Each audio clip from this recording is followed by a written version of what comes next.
Ku beri nama pedang ini Naga Puspa.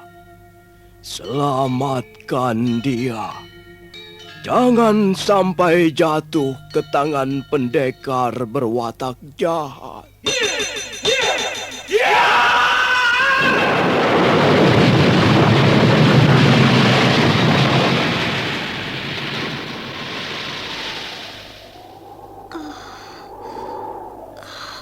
Kakang Kamandanu, kau masih juga tidak percaya bahwa aku mencintaimu. Meisin, maafkan aku, Meisin.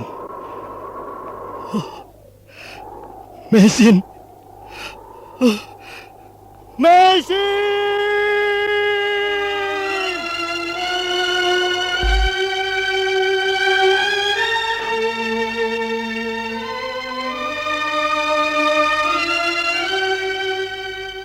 Tutur Tinula.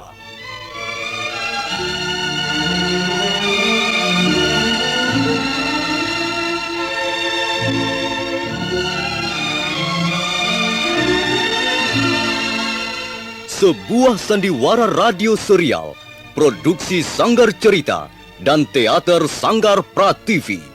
Sebuah kisah dengan latar belakang sejarah runtuhnya Singasari dan berdirinya Kerajaan Majapahit.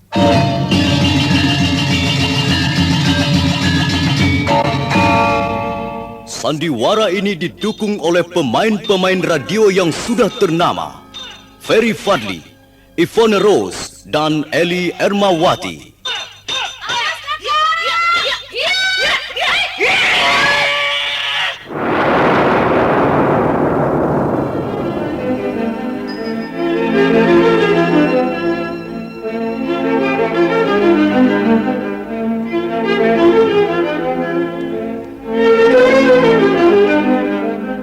Cerita ini ditulis dan disusun oleh S. Tijab.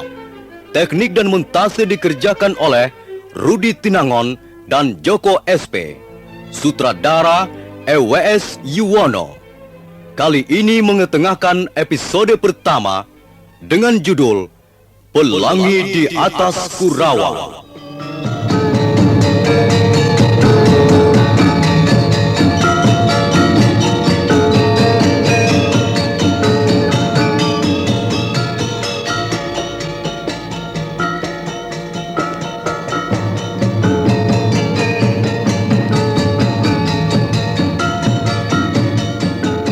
Dalam seri yang ke-19 ini didukung oleh para pemain Ferry Fadli sebagai Arya Kamandanu, M. Abud sebagai Arya Dwi Pangga, Lili Nur Indasari sebagai Narirati, Marlon sebagai Dangdi, Sudibianto sebagai Jaruju, Wahyu sebagai Balawi, Hari Aki sebagai Empu Hanggareksa, dan Nusri pembawa cerita. Selamat menikmati.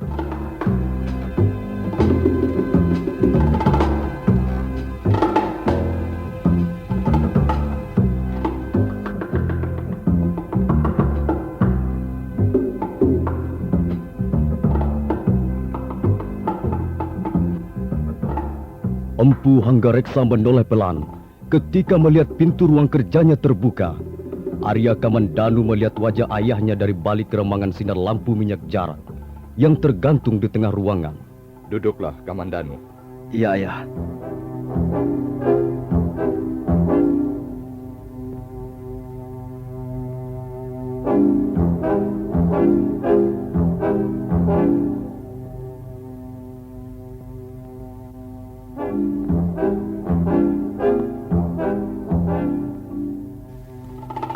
Mengapa kau tidak mau berterus terang?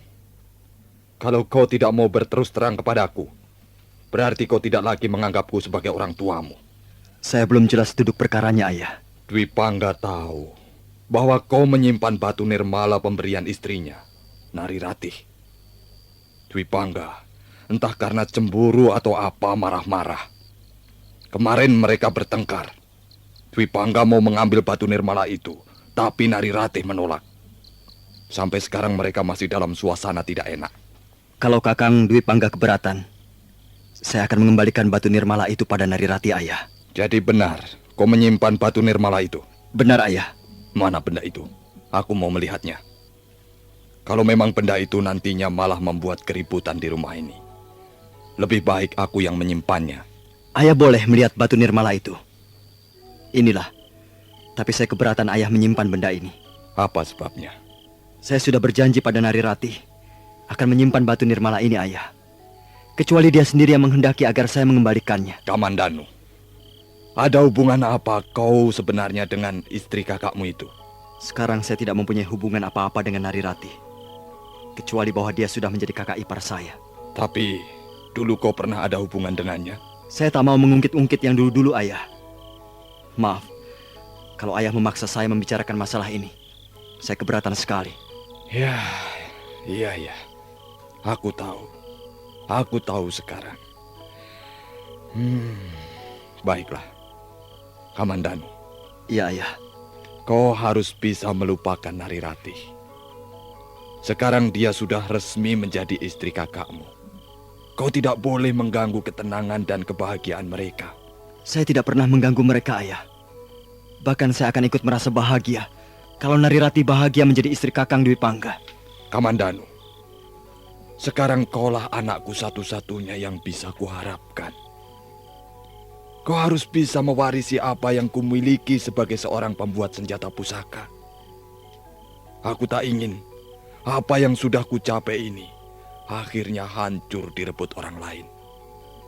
Kuharap kau tidak membuat ayahmu ini kecewa, Kamandanu.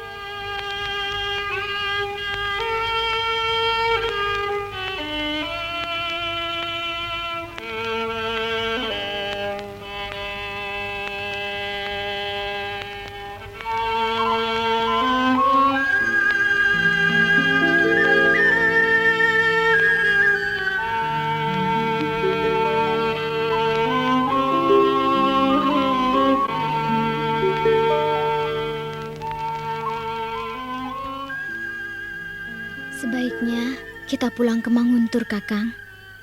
Kita bisa hidup dengan tenang dan bahagia di sana. Kau tidak kerasan di rumah ini karena ada Kamandanu. Karena kau masih menyimpan perasaan cinta pada adikku itu. Kau keterlaluan, Kakang Dwi Pangga. Sekarang aku sudah sepenuhnya menjadi istrimu. Tentu saja seorang istri hanya akan mencintai suaminya.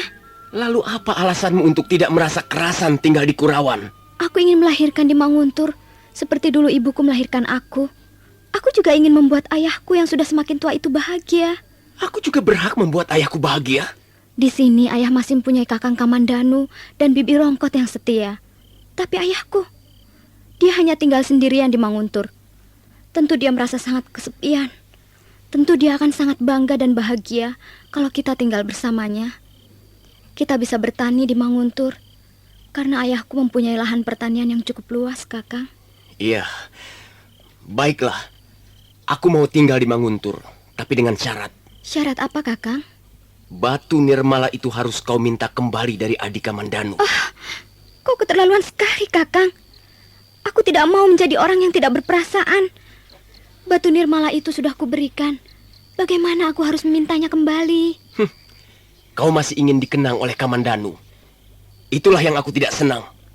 Kebahagiaanku merasa terganggu. Kakang Dwi Pangga, janganlah terlalu serakah begitu. Aku tidak rela melihat suamiku menjadi orang yang serakah. Kau sudah memiliki apa yang kumiliki selama ini sebagai seorang wanita. Dan kau akan memilikinya selamanya. Tapi mengapa kau masih juga meributkan batu nirmala? Jadi kau masih mempertahankan hubungan batinmu dengan Kamandanu? Oh, Kakang Dwi Pangga. Kau terlalu cemburu. Cemburu yang tidak pada tempatnya. Sudahlah Narirati. Itulah persyaratan yang kuajukan padamu. Besok pun aku bersedia pindah ke Manguntur. Asal batu nirmala itu kau minta dari adik Kamandanu. Dan kau berikan padaku. Baiklah, Kakang Dwi Pangga. Kalau memang begitu keinginanmu, aku akan memintanya kembali batu nirmala itu.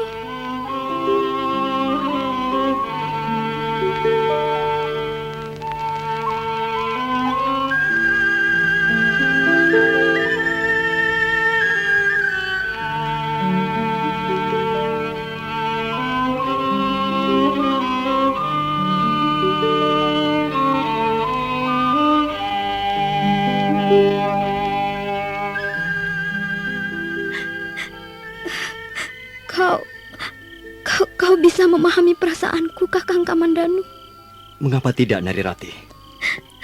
Sudahlah.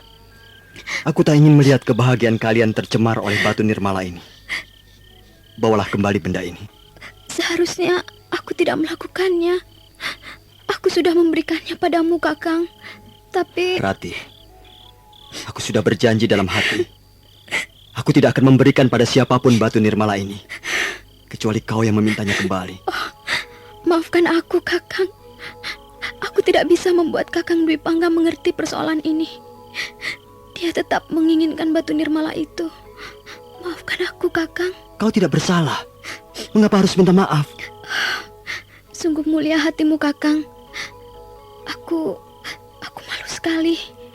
Aku benar-benar merasa malu. Rati, tak ada satupun yang dilakukan oleh manusia ini sempurna adanya.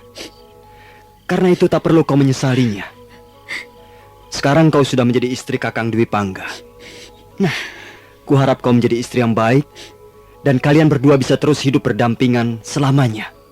Sungguh, aku akan merasa bahagia jika kalian berdua bahagia. Nah, terimalah batu nirmala ini kembali, Rati. Oh, terima kasih, Kakang. Terima kasih atas pengertianmu yang sangat besar ini. Kukira lebih tepat kalau Kakang Dwi Pangga yang menyimpan batu nirmala itu. Baiklah, Rati. Tak baik kita lama-lama berbicara seperti ini. Nanti kalau Kakang Dwi Pangga melihat, bisa menimbulkan salah paham lagi.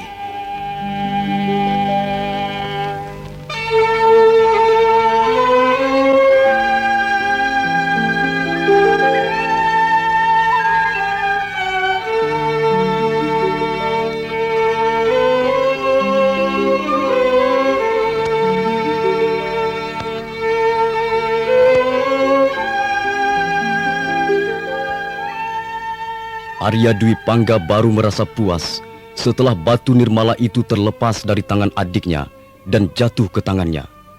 Maka sehari kemudian, setelah memperoleh izin dari Empu Hanggareksa dan mendapat nasihat-nasihat seperlunya, maka Arya Dwi Pangga memboyong istrinya ke desa Manguntur. Arya Kamandanu ditugaskan ayahnya mengawal perjalanan mereka.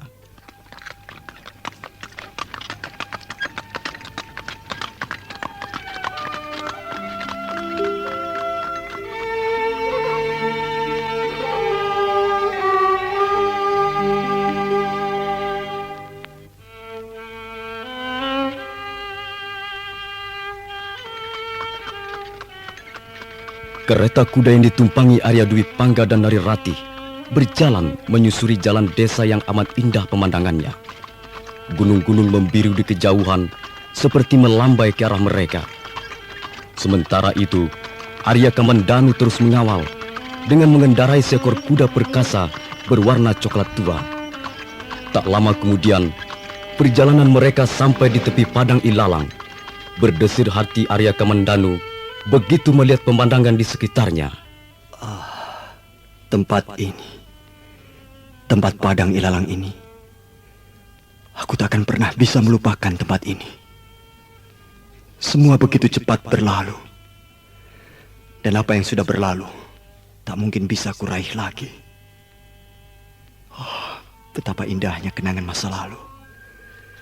Tapi kenangan akan lenyap bersama debu sang waktu. Dan hari-hari besok masih belum menentu. Hari-hari sekarang inilah sesungguhnya milikku. Maka aku tak boleh menyia-nyiakannya. Sementara itu di dalam kereta kuda yang terus menggelinding di atas jalanan berbatu, Narirati kelihatan gelisah. Walaupun dia berusaha menyembunyikan perasaan itu dari suaminya. Kakang Kamandanu, tentu hatinya hancur sekali. Kasihan kau, Kakang. Tapi aku yakin kau kelak akan menemukan seorang gadis yang sesuai untukmu. Seorang gadis yang manis, yang setia, yang mencintaimu untuk selamanya. Aku akan selalu berdoa, dan mudah-mudahan para dewa di atas langit mengabulkan doaku ini. Rati, Iya, Kakang. bagaimana perasaanmu? Kau bahagia dalam perjalanan ke Manguntur ini? Bagaimana aku tidak bahagia, Kakang? Tidak lama lagi, aku akan segera menjadi ibu dari anakmu. Rati, Aku berjanji akan menjadi suami dan ayah yang baik dari anak-anak yang kau lahirkan nanti. Kakang, aku bahagia sekali. Bahagia sekali.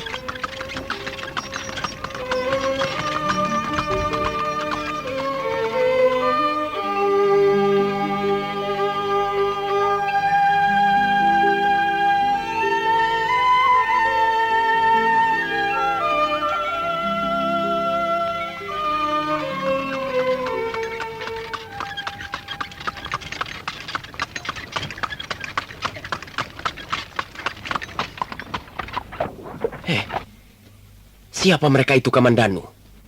Mengapa mereka menghadang perjalanan kita? Kakang Dwi Pangga tidak usah turun dari kereta. Biar aku saja yang menghadapi mereka. Oh, bukankah mereka itu Dangdi? Siapa dua orang temannya itu? Kalian berdua diam saja dalam kereta. Agaknya mereka bermaksud membuat gara-gara lagi denganku. Hei, Kamandanu. Bukankah yang berada dalam kereta itu pasangan pengantin baru? Iya, Dangdi. Mereka adalah pengantin baru. Kakakku Arya Dwi Pangga dan istrinya Narirati. Kasihan sekali kau, Kamandanu. Mengapa sekarang pangkatmu semakin melorot? Mestinya kau yang berada dalam kereta itu. Tapi rupanya kau harus cukup puas menjadi pengawal pribadi kakakmu itu. Dangdi, kami sedang dalam perjalanan ke Manguntur. Kuharap kau tidak mengganggu perjalanan kami ini. Siapa yang mengganggu kalian? Siapa? Kalau kalian mau lewat, ya silakan saja lewat. Mana bisa kami lewat kalau kalian bertiga menghadang di jalan begitu? Kalau memang kalian tidak bisa, ya mau bagaimana? Kembali saja ke Kurawan atau carilah jalan lain. Jadi kalian bertiga tidak mau memberi kami jalan untuk lewat? Hei, Kamandanu, jangan mencoba mengancam kami. Ayo turun kau dari kudamu. Ayo, turun Kamandanu. Kalau kau bisa mengalahkan kami bertiga, barulah kami akan memberi jalan pada kalian. Baiklah. Kalau memang itu kemauanmu, aku akan turun. Bagus. Tapi aku masih meragukan keberanianmu, Kamandanu. Jangan-jangan hanya untuk mencari muka di depan pengantin wanita. Sebenarnya aku sudah muak melihat kelakuanmu ini, Dangdi. Dan selama ini aku masih mencoba bersabar. Tapi karena kali ini aku ditugaskan mengawal saudara tuaku ke Manguntur, maka tak ada pilihan lain kecuali melayani kesombonganmu. Jangan banyak mulut kau. Jarutu, Balawi, ayo, kalian jangan diam saja. Kita bikin sekali lagi babak belur orang ini, baru aku merasa puas. Ayo.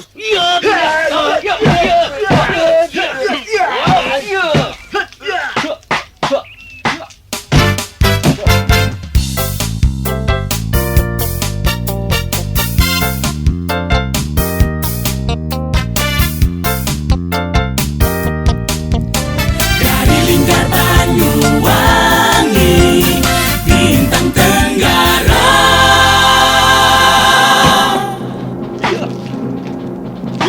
Dangdi, Jaruju, dan Balawi secara serentak menyerang Arya Kamandanu melayaninya dengan tenang. Semula dia hanya bertahan dengan menepis, menghindar, ataupun melompat kiri kanan. Tapi karena serangan itu datang terus-menerus, akhirnya Arya Kamandanu terpaksa mengeluarkan pukulan 12 jurus tahap pertama, ilmu naga puspa pemberian Empu Ranubaya. Pada gebrakan pertama, Dangdi menjadi korban tendangan pada pelipis kirinya. Gebrakan kedua, Balawi terpaksa meraung kesakitan sambil mendekap alat kelaminnya. Dan giliran Jaruju ialah gebrakan ketiga. Jaruju agaknya mempunyai kemampuan lebih tinggi dibanding Balawi temannya. Jaruju, kalau kau masih nekat menyerang, kau akan bernasib sama dengan dua orang temanmu itu. Hai, jangan sombong kamu, Kamandanu.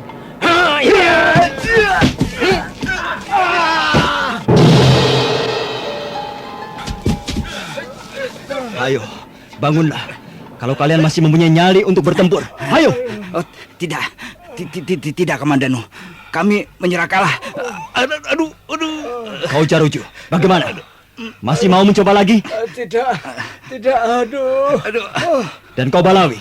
Ya. Kalau masih penasaran, aku pun tidak keberatan melayanimu satu jurus lagi. Jangan, cukup Kamandanu. Kalau demikian, cepat pergi dari sini. Dan ingat, terutama kau Dangdi, jangan lagi mencoba membuka persoalan lagi denganku. Dan jangan mengganggu Narirati, karena sekarang dia sudah menjadi istri saudara tuaku. Kalau kau sampai berani mengganggu ketentraman mereka, kau pasti berhadapan dengan Arya Kamandanu.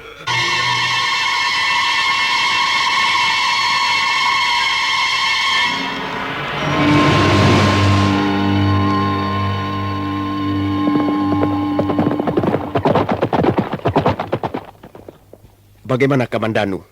Kakang tidak usah khawatir. Mereka tidak akan berani mengganggu kalian lagi. Kakang tidak apa-apa. Aku tidak apa-apa, Rati. Marilah kita lanjutkan perjalanan ini. Manguntur sudah tidak terlalu jauh dari sini.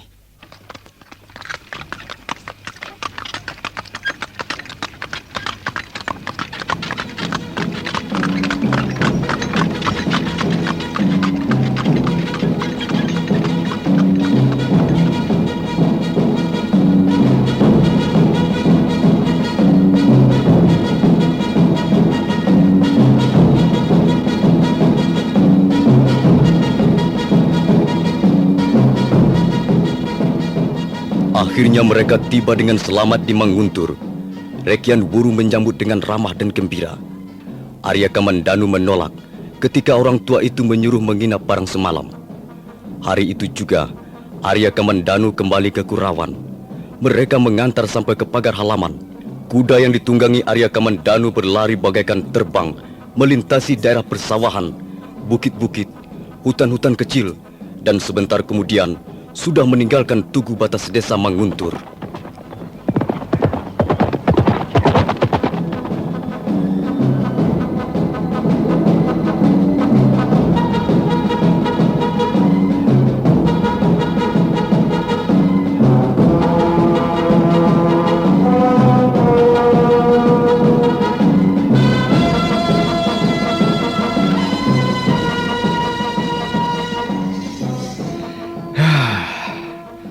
Bagaimanapun juga, senjata pusaka buatanku masih di bawah tingkatan Kakang Ranubaya. Bagaimanapun juga dia lebih ahli. Dan inilah yang membuatku tidak senang. Suatu ketika Kakang Ranubaya bisa menjadi batu sandungan di tengah jalan. Orang tua itu sangat kokoh pendiriannya. Sudah berapa kali ku coba untuk menariknya kerjasama. Dia tetap tidak bersedia. Kurang ajar dia. Dia merasa lebih pintar, merasa lebih hebat. Tapi aku tidak akan kehabisan cara. Kalau dengan cara yang halus tidak berhasil, aku bisa menggunakan cara yang lebih kasar. Bahkan aku bisa menggunakan cara yang paling kasar.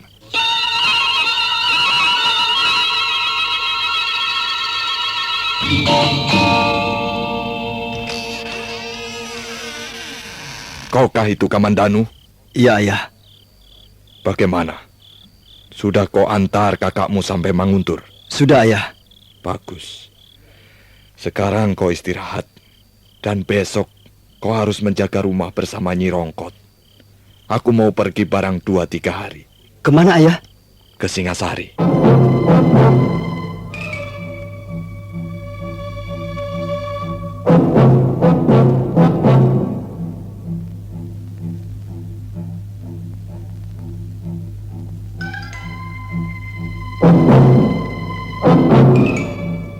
Sahabat Bintang, Anda masih mendengarkan drama radio serial Tutur Tinular hanya di 956 Bintang Tenggara.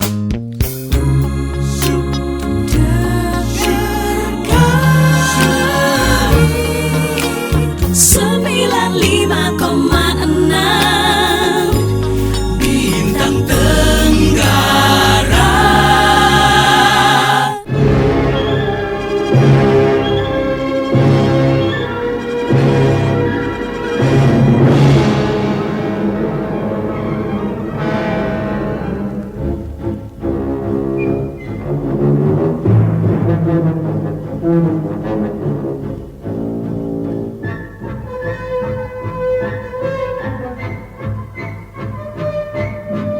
Sekembalinya mengantarkan Arya Dwi Pangga dan istrinya ke Manguntur, Arya Kamandanu menemui ayahnya di ruangan kerjanya. Arya Kamandanu melihat kabut persoalan mengembang di permukaan wajah ayahnya. Namun dia tidak memiliki keberanian untuk menanyakannya. Kau besok harus menjaga rumah, Kamandanu. Aku mau pergi barang sehari 2 hari. Kemana, Ayah? Ke Singasari. Selama aku pergi, kau harus lebih berhati-hati. Terutama sekali kau harus menjaga dan mengawasi tempat menyimpan senjata pesanan. Baik, Ayah. Saya tidak akan kemana-mana. Kamandanu. Sekarang kakakmu sudah hidup sendiri bersama istrinya. Tinggal kau yang kuharapkan bisa membantu usahaku ini. Kulihat kau sudah mengantuk dan lelah sekali. Tidurlah. Biarkan aku sendiri di ruangan ini. Iya, Ayah.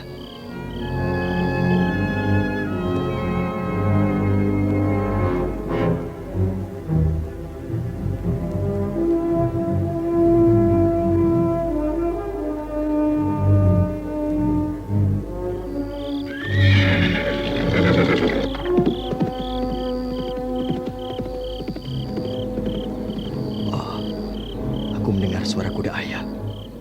Kemana dia pergi malam-malam begini? Pasti ada hubungannya dengan rencana ke Singasari besok. Kasihan ayah. Akhir-akhir ini dia nampak semakin tua. Aku harus mendampinginya dan membesarkan hatinya.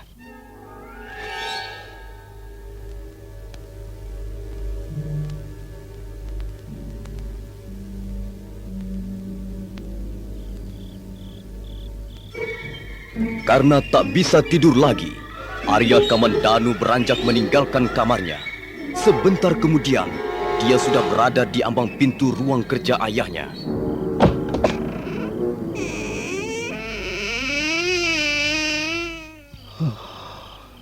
Selama berpuluh tahun ayah terbenam di ruangan ini.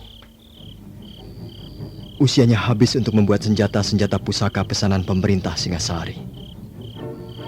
Ayah memang pekerja yang ulet. Dia tekun dan selalu bersungguh-sungguh. Tapi nampaknya dia tidak begitu cocok dengan Paman Ranubaya. Ada selembar daun rontal. Sepertinya tulisan ayah. Ampun Sri Baginda. Hamba mohon Sri Baginda sudi membaca laporan hamba dan selanjutnya mengambil tindakan yang tegas demi tegaknya wibawa pemerintah Singasari. Selama ini hamba telah dipercaya sebagai pembuat senjata pusaka untuk perlengkapan tentara Singasari. Di samping hamba juga dipercaya mengelola senjata pusaka di ruang penyimpanan senjata Istana Singasari. Hamba telah berjanji akan bekerja sebaik-baiknya. Namun sekarang ini hamba mempunyai kesulitan yang bisa menghambat tugas-tugas yang dipercayakan pada hamba. Di desa hamba, Kurawan, ada seorang pu yang bernama Ranubaya. Dia pun sebenarnya ahli dalam pembuatan senjata pusaka. Hamba telah berulang kali mengajak kerjasama, namun dia selalu menolak. Malah akhir-akhir ini dia berani menghina pemerintah Singasari, bahkan menghina Sri Baginda Kertanegara sendiri. Untuk itu hamba mohon Sri Baginda menindak orang tersebut. Sebab kalau dibiarkan, hamba khawatir di kelak kemudian hari bisa merongrong kewibawaan Sri Baginda.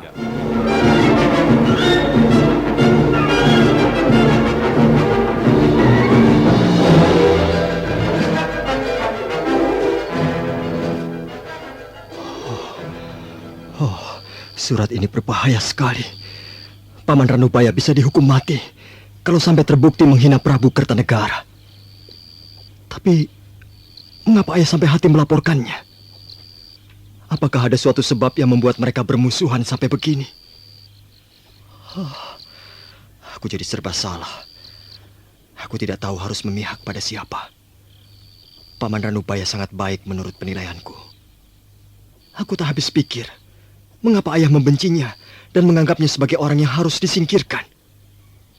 Apakah ayah takut suatu ketika Paman Ranubaya menjadi saingan berat dalam pembuatan senjata pusaka? Aku tidak mau ikut campur. Tapi kalau memang keadaan mendesak, Aku harus berbuat sesuatu untuk menolong Paman Ranubaya.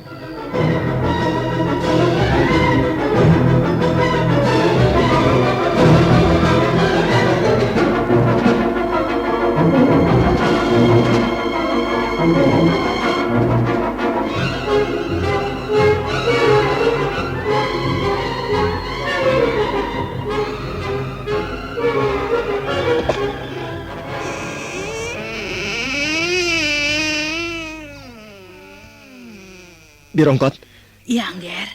Bibi tahu kemana ayah pergi semalam? Katanya beliau pergi ke rumah salah seorang sahabatnya. Begitu. Entah sahabat yang mana, Bibi tidak tahu, Angger. Lama dia perginya, Bi? Barangkali tidak terlalu lama, Angger. Sepertinya Bibi hanya terlelap sebentar. Bibi terbangun dan mendengar ayahanda menuntun kuda ke kandangnya. Setelah itu Bibi mendengar suara pintu ruang kerja beliau terbuka. Mungkin beliau langsung tidur di ruang kerja. Karena Bibi tidak mendengar apa-apa lagi sampai menjelang pagi. Mau kemana, Nger? Menemui ayahanda, Bi. Ayahanda sudah berangkat. Beliau hanya berpesan agar Angger Kamandanu berhati-hati selama beliau tidak di rumah. Tetaplah bersama kami, Bintang Tenggara.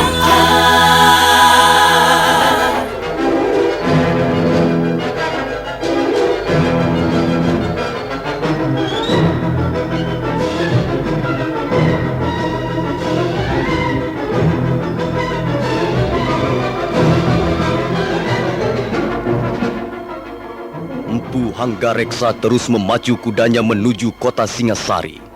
Dalam hatinya dia sudah bertekad akan memfitnah sahabatnya sendiri. Dia merasa sakit hati dan merasa usahanya dijegal oleh Empu Ranubaya. Di samping sebenarnya dia merasa iri. Bahkan tingkat kemampuannya membuat senjata pusaka masih di bawah sahabatnya itu.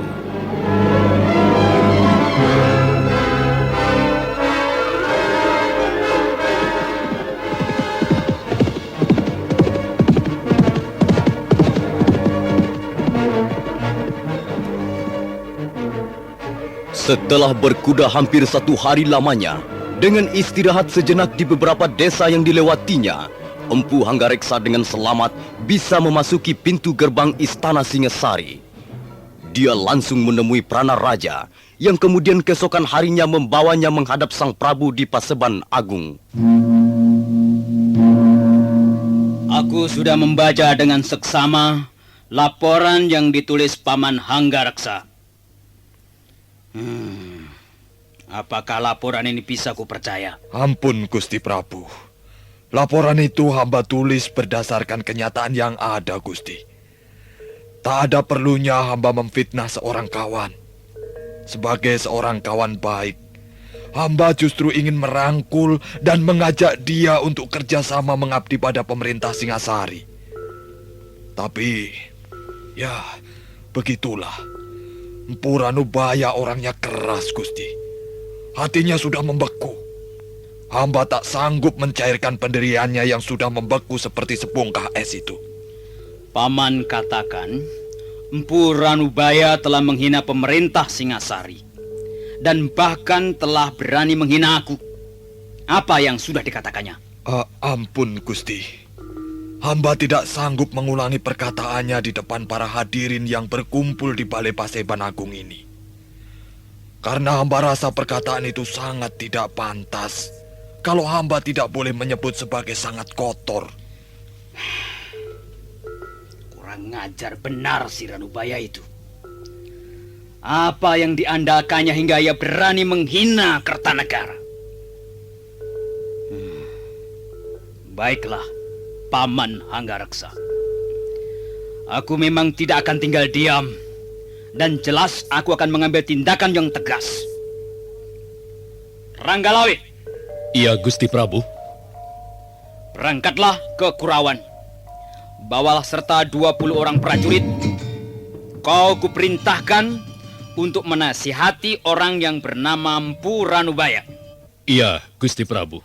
Kalau dia tidak mau kau nasihati dan tidak mau mencabut kata-katanya yang telah menghina pemerintah Singasari dan bahkan menghina pribadi Kertanegara, tangkaplah orang itu. Kalau dia melawan, kuperintahkan agar kau membunuhnya. Baik, Gusti. Hamba siap menjalankan perintah Gusti. Lalu kapan hamba harus berangkat? Sekarang juga. Dan kau bisa menggunakan Paman Hanggareksa sebagai penunjuk jalan. Baik, Gusti. Perintah Gusti Prabu, hamba junjung tinggi.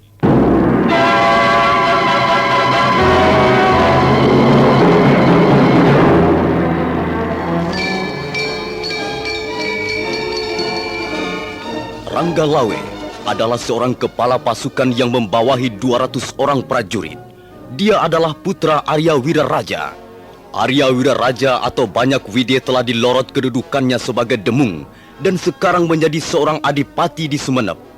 Hari itu juga, begitu keluar dari Paseban Agung Istana Singasari, Rangga Lawe langsung mengumpulkan orang-orangnya. Ikut dalam rombongan itu Prana Raja, Jarawaha dan Ganggadara. Maka demikianlah, rombongan yang terdiri dari 25 orang itu pun berangkat ke Kurawan. Debu-debu berterbangan di jalan-jalan ketika kuda-kuda mereka melewati pusat kota Singasari. Rombongan berkuda terus bergerak meninggalkan perbatasan kota Singasari. Dengan mengendarai kuda hitam yang bernama Nila Ambarawa, Rangga Lawe berada di paling depan barisan. Sementara di belakangnya Empu Hanggareksa yang berkuda berdampingan dengan Prana Raja. Di belakang mereka Jarawaha dan Ganggadara yang dengan tangkas mengendarai kudanya masing-masing, sambil sekali-sekali menengok ke 20 orang prajurit di belakangnya.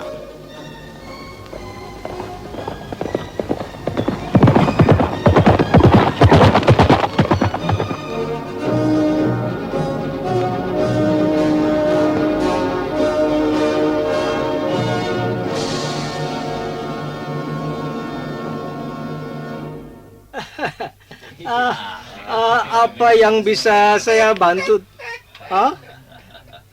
Tuan berdua membutuhkan ruangan untuk istirahat malam ini? Ya? Bukan berdua. Kami prajurit Singasari. Kami semua ada 25 orang. Oh, jadi Tuan satu rombongan dengan prajurit-prajurit Singasari itu ya? Iya. Wah. Mana mungkin kami bisa menampung semuanya. Rumah penginapan ini kecil, Tuan. Hanya ada 15 ruangan.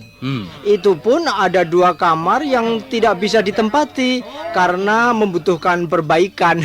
Iya. Kami hanya membutuhkan 5 kamar saja, pelayan. Ya. Oh. Kau tidak usah pusing memikirkan di mana prajurit-prajurit itu akan tidur malam ini. Oh iya. Mereka bisa memasang tenda di halaman rumah penginapan ini. Iya. Kalau begitu bisa, Tuan. Tentu saja bisa. Jadi hanya 5 ruangan yang harus kami siapkan. Oh, baik, Tuan. Pelayan! Bukan hanya mereka itu yang menjadi tamu di rumah penginapan ini, ya.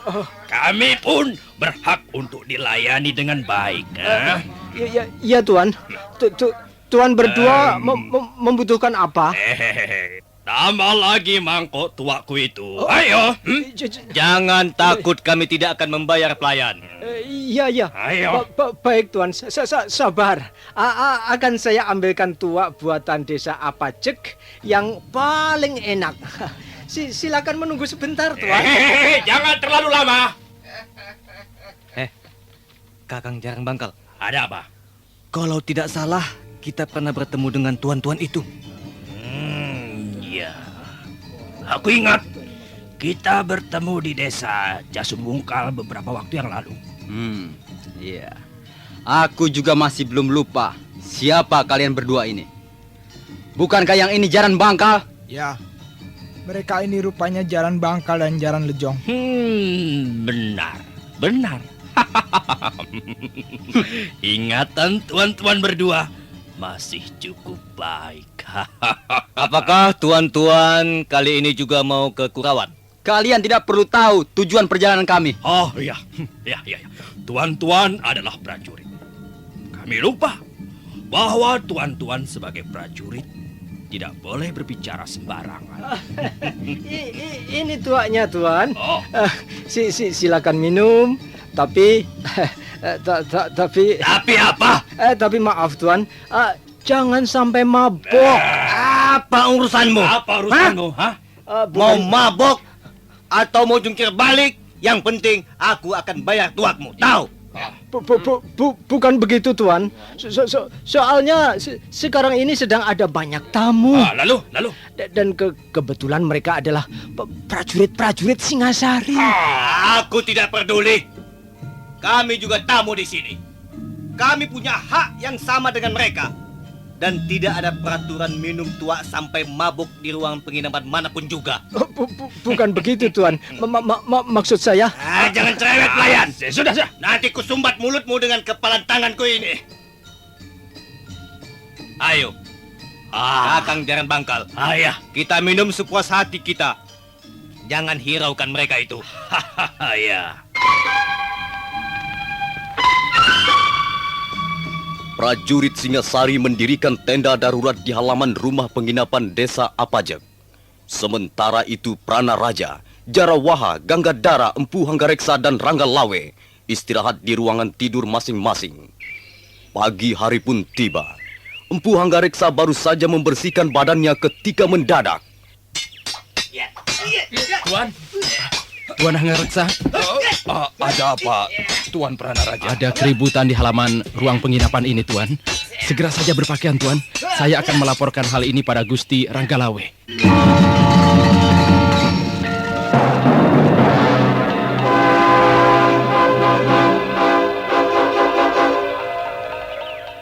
Minggir! Kalian semua minggir! Masukkan kembali senjata kalian ke dalam sarungnya. Kami berdua tidak membutuhkan bantuan prajurit. Kalau hanya untuk menghajar dua perampok tengik macam mereka ini. Dulu kami berdua pernah kalian kalahkan di desa Jasun Bungkal. Iya. Dan sekarang kalian akan kami ringkus. Dengar Adi Jaran Lejong. Mereka akan meringkus kita katanya. Apakah mereka ini tidak malu dilihat anak buahnya kalau sampai kita buat babak belur? Kurang ajar. Ya!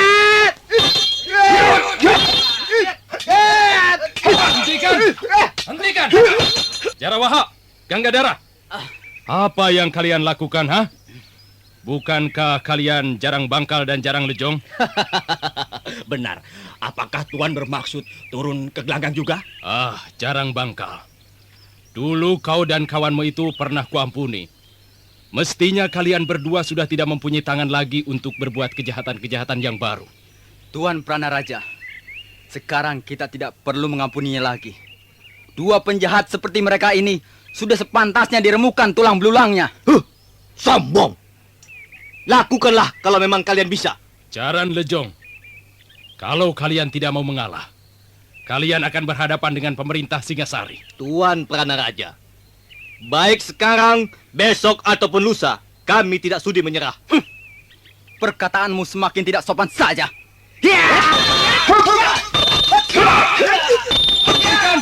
Hentikan! Hai, kau jangan bertindak atas nama pribadi sendiri, Jarawaha. Dua orang ini jelas mau menghina pemerintah Singasari. Karena itu, dia harus berhadapan dengan prajurit-prajurit Singasari.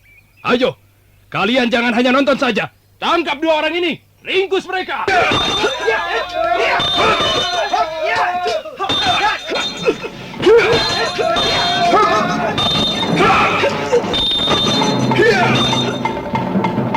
Prajurit Singasari yang berjumlah 20 orang itu secara bergantian menyerang Jaran Bangkal dan Jaran Lejong.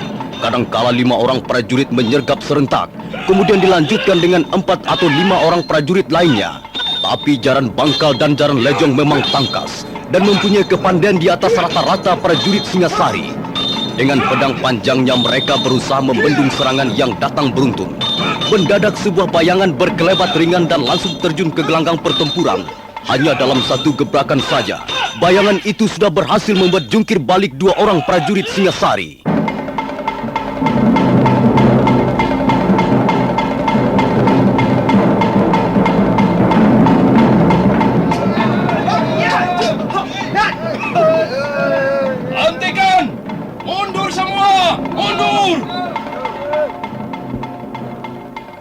ada yang ikut campur urusan ini. Siapa kau? Bayangan yang ternyata adalah seorang wanita berwajah cantik itu membalikkan tubuhnya dan tersenyum ke arah Pranaraja. Senyuman itu sangat manis, tapi mendadak berubah jadi sangat dingin dan menyeramkan.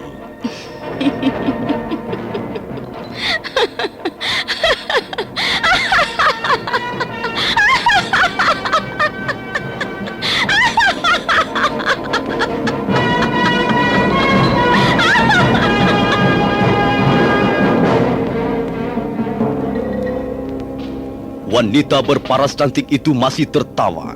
Tawanya melengking tinggi, dan bila terdengar pada malam hari bisa membangunkan bulu roma. Nah, pendengar sekalian, siapakah wanita itu? Dan bagaimana kelanjutan kisah ini? Silakan menunggu seri berikutnya. Sampai jumpa.